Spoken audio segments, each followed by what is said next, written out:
So Reince has been your partner, certainly, for some time in the Republican National Committee. What does this mean in terms of Reince leaving the RNC and becoming the chief of staff in the White House? How does that change your life and the RNC? Well, I think the RNC will be just fine. He's had a phenomenal 6-year tenure here. And I think one of the things that, if you think about what he's done here, is he put a plan together 4.5 years ago, how to rebuild the party, how to make very strong up and down the ticket to make sure that we had the infrastructure and the mechanics down to win. And the result speaks for itself Tuesday night. Not only do we take back that White House, but we maintained our majorities in the House and the Senate. We have 33 governors, the largest amount of secretaries of states and attorney generals. We have a majority of state legislatures. We flipped the Kentucky State House for the first time in 100 years. So this party is strong and vibrant. And while, Reince doesn't deserve, while the party can't take all the credit, I think that we created the data infrastructure in the ground that allowed our voters to come out and for the party to help candidates identify who their people were. So it's great news for President-elect Trump to have someone by his side that knows how to put a plan together, knows how to bring people together, and to execute successfully. So you think this is going to help get things through quicker? It will be more efficient given Reince's relationships throughout the GOP, now House and Senate controlled? Yeah, I mean, look, and frankly, it's not just among Republicans. I think if you talk to leading Democrats in Washington and throughout the country who've gotten to know Reince, he's somebody that gets along well with others, knows how to put a plan together, bring people to a table, even from opposing views, and to be successful and to get us where we're going. So Donald Trump has a very ambitious agenda, and Reince Priebus is the kind of guy that knows how to take that agenda, work with the right parties to make it happen and implement it. Sean, Harlan Hill here. Were you surprised Tuesday night? In all honesty, I mean, I know that you guys laid down the groundwork for a victory, but were you surprised when you saw the results come in and you saw that it was an electoral college landslide? A sweep. A sweep. Yes. I was surprised by the breadth and the depth of it. I can't lie, Harlan. It was when the counties in key states, whether it was Virginia or Wisconsin or Michigan or even Florida early on, when we saw the margins where we had to do well and where the Democrats weren't doing as well, it kept growing hour by hour, minute by minute, where you realized that this wasn't going to be an election that we were going to squeak out, that it was going to be a very, very decisive win and encapsulate a lot of the blue states. Hey, Sean, it's Kevin Kelly here. Now that Reince has moved on to the White House, when can we actually expect the RNC to come up and fill his shoes? Because there's a lot to be done in January. It's coming up quicker than we think. That's right. The RNC will meet again in mid-January by rule, at which time a new chairman is elected. Chairman Priebus's term goes through then, and so he will continue to serve. At least that's my expectation until then. And then the committee will meet and choose a new chairman.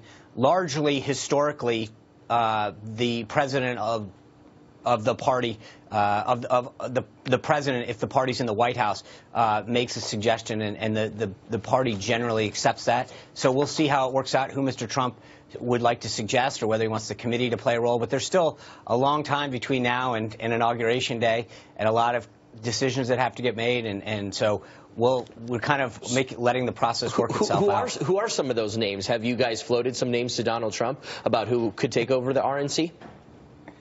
No, we're about 8 hours after the first major announcement, so there's plenty of time for additional announcements and policy decisions and priorities to get laid out. So we're savoring the win and now the selection of our boss as his partner to Donald Trump. So we're trying to savor as many of these moments as possible before we move on to the next. One of the, Sean, it's Dagan McDowell, one of the big promises and expectations out of the Trump presidency is big infrastructure spending. If you're a conservative, how do you really feel about that? Well, I think it's how is what matters. I think we can generally all agree that there's some projects that need to get done. How it gets done is always the devil in the detail, right? So if you ask Democrats, it's always through raising taxes on everyone.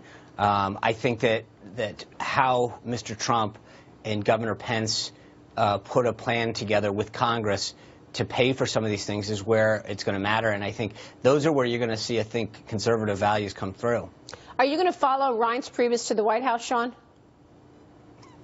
I'm honored to have the job I have now, and will be supportive of Chairman Priebus and Mr. Trump in any way that I can going forward. So tell me what that looks like in the next 4 years. Let's say you stay at the RNC. I mean, in terms of the RNC and the White House working together, it's interesting that you say it's going to be Trump to make recommendations, perhaps, to say who may run the RNC next.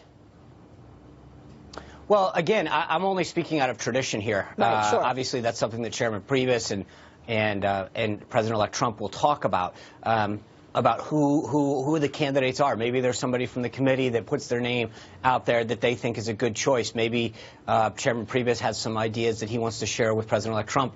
Maybe President-elect Trump has some ideas. But I think, again, I know that a lot of people want to sort of get to the last chapter of the book right now, but we're still at the beginning, phase one of key staff decisions and priorities being laid out. Sure. So those discussions will be had in due time, and I think that between Chairman Priebus's tenure, experience, and success here in this building, I know that Mr. Trump is clearly going to look to him to make some suggestions and ideas, whether that's from a pool of existing candidates or somebody that they think would do a really good job in carrying on that legacy to help Republicans up and down the ticket continue to get elected.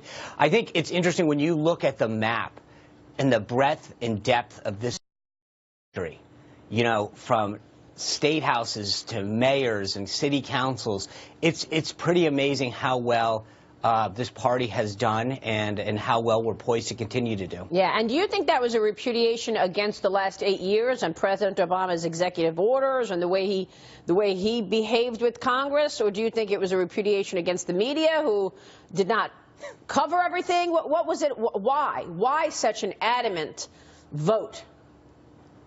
Well, I think there's a combination, Maria. One, and the largest part is you have to have a candidate and a message and a movement. And Trump created a movement that I've never seen in my lifetime, and I would guess that most people have never seen and may not again. He really sort of channeled people's desires, visions, frustrations with government in a way that nobody else has ever done it. And he brought that message and that movement to bear. And then I think you combine that with the data and the infrastructure and the ground game that Chairman Priebus built here, and the ability to target voters, know where they are, know when they're going to vote, know how they're going to vote, know what it takes to get them out, who their friends are, the key issues that are important to them. The combination of those two things at the right time created a victory that helped not only the top of the ticket, but all the way down to the lowest levels of people running for office. And so it was a sort of a political tsunami that I don't know that we'll ever see again unless it's going to be in the Trump re-elect.